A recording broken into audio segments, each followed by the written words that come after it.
Have you ever been deep into coding, only to hit a frustrating error that stops you in your tracks? If you're facing an argument error in your Minitest integration tests, you're not alone. Today, we're going to tackle this issue head-on. I totally get how annoying it can be when your code doesn't work as expected. You write a test, and instead of passing, you get an error message. It's one of the most common hurdles developers face.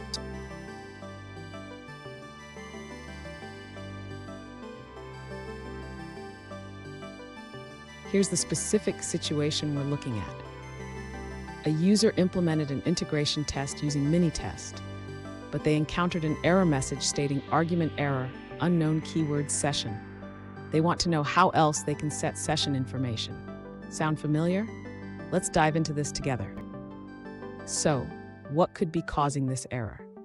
In Ruby on Rails, the way we handle session data in tests has changed over different versions. This error typically arises when the session keyword is not recognized in the context of the request method you're using. And stick around. At the end of this video, I'll share a quick tip that will help you avoid similar issues in the future.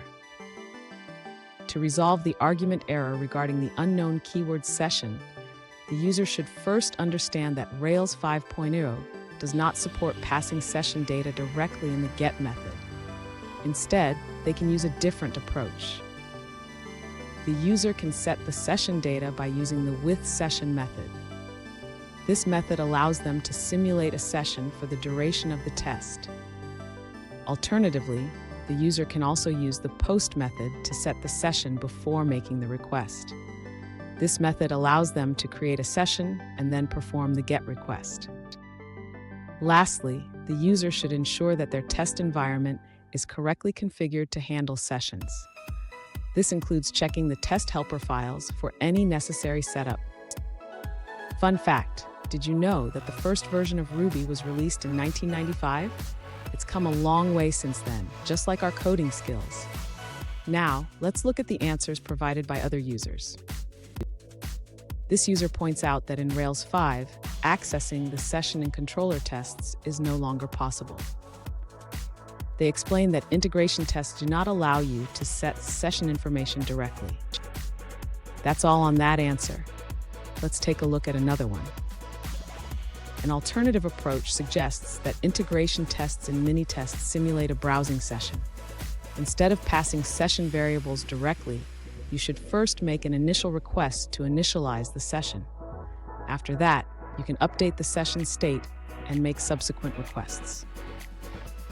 That's it for that response. Let's explore another one. An alternative solution provided by another user suggests a different way to set session information.